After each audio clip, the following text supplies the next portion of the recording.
Hi and welcome to the linear drumming section. Okay, linear drumming means that at no time on any subdivision are you ever playing more than one drum. Okay, so all the beats that I was playing before, that 16th note figures like, okay, that was linear. That was a linear beat, and you'll notice at no time was I ever playing like bass drum and hi-hats together, like, or hats and snare. Okay, linear beats, whether it's 16th notes or triplets or 32nd note triplets, everything is broken up. So you're only playing one drum on any given subdivision. So a 16th note pattern, which might be 1E and a 2E and a 3, you have to split it up between the limbs, okay? And that can kind of, in itself, be a little bit of a skill that you're going to have to learn or even unlearn, sort of playing together all the time. And what we're going to do, first of all, is learn 4 basic units that I've observed in my own playing and a lot of popular linear beats to be sort of the main patterns, if you will, or units that most beats are made up of, okay, most linear beats. So the first two are very similar. The first one is just bass drum, snare drum, hi-hat. Okay, so, and that's even a fill that you're probably, used to playing around the kit on the toms and so on. Very common pattern. Okay, so with all of these exercises, by the way, we'll always be playing the left hand on the snare and the right hand on the hi-hats. Okay, so the first pattern is just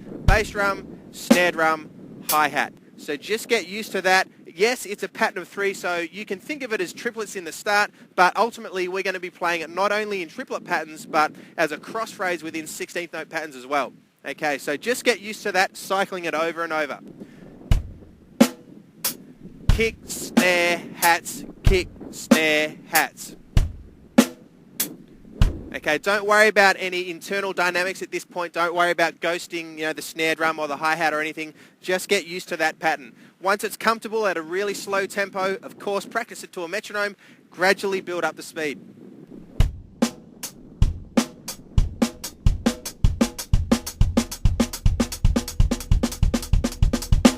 Okay, so that's the first pattern. The second pattern is just the opposite of that as far as the hands go. So again, it's a pattern of 3. Think of it as triplets in the beginning, and you just play bass drum, hi-hat, snare drum, instead of bass drum, snare drum, hi-hat. Okay, so you're just swapping the hands around. Okay, and it sounds a little bit different. The hi-hats are coming in straight after the kick. So we get bass drum, hi-hat, snare drum, bass drum, hi-hat, snare drum.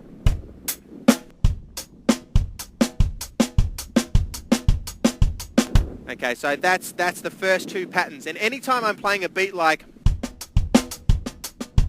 okay, there I was playing the first pattern just going. Okay, so that's the first 2 patterns.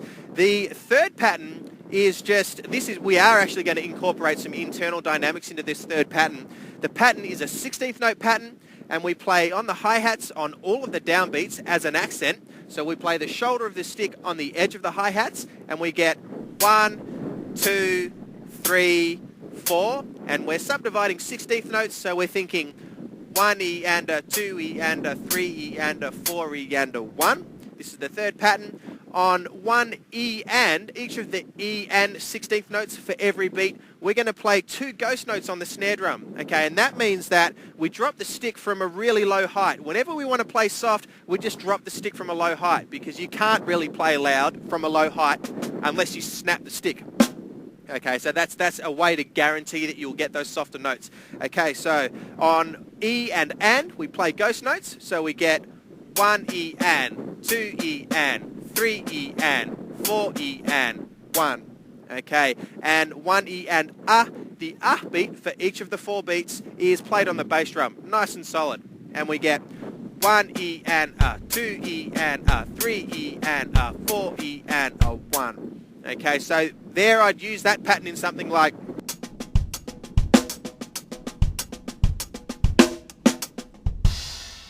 Okay, so that's the third basic unit. The fourth basic unit doesn't use the hi-hats at all. It just uses the bass drum and the snare drum ghost notes. We're still going to be playing the ghost notes on the E and the and, but on the downbeat, all of the downbeats, 1, 2, 3, and 4, we play bass drum, and on the 1E and all of the beats, we play the bass drum as well. So really slow, we get 1E and 2E and 3E and 4E and 1. Okay, so once you've got that nice and even at a slow tempo, again with all of this stuff, it's crucial that it's really nice and even at a slow tempo. These patterns, because they're quite busy, they will not work unless they're even. And they just sound like a dog's breakfast if you don't have them dead even. Okay, so the way to do that is to always slow it down. Practice it with a metronome really slow. So gradually speed it up when you're comfortable with the pattern. 1 E and a 2 E and a 3 E and a 4 E and a 1.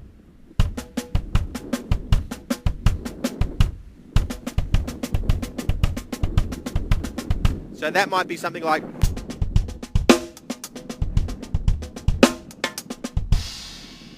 okay, so they're the 4 basic units. Let's now have a look at some exercises that deal with just Unit 1 and just Unit 2 and then Unit 1 and 2, but instead of Units 1 and 2 being triplets, okay, we're going to put those 3 notes, those cycling 3 notes into 16th note phrases. Okay, so the counting is going to be, if we've got our pulse just ticking over, 1, 2, 3, 4, a little bit slower, 1 E and a 2 E and a 3 E and a 4. The pulse is going to be like this. The accents for those 3 notes cycling over are going to be as follows.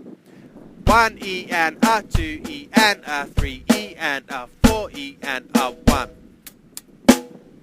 3, 4, 1. Okay, so that's how that works. Okay, so in all of these exercises where we're using just the basic first 2 units, don't worry so much about internal dynamics. These patterns are just designed to get you used to splitting up your hands. So you'll be playing things like,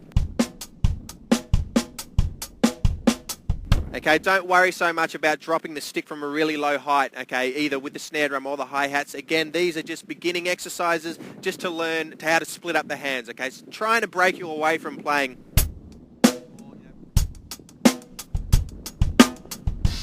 Okay, things like that. So let's have a look now at these first basic patterns.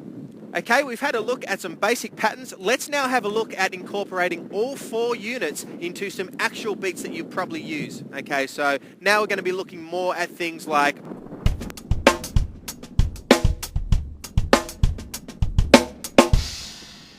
okay, some actual beats where you would use this linear style playing.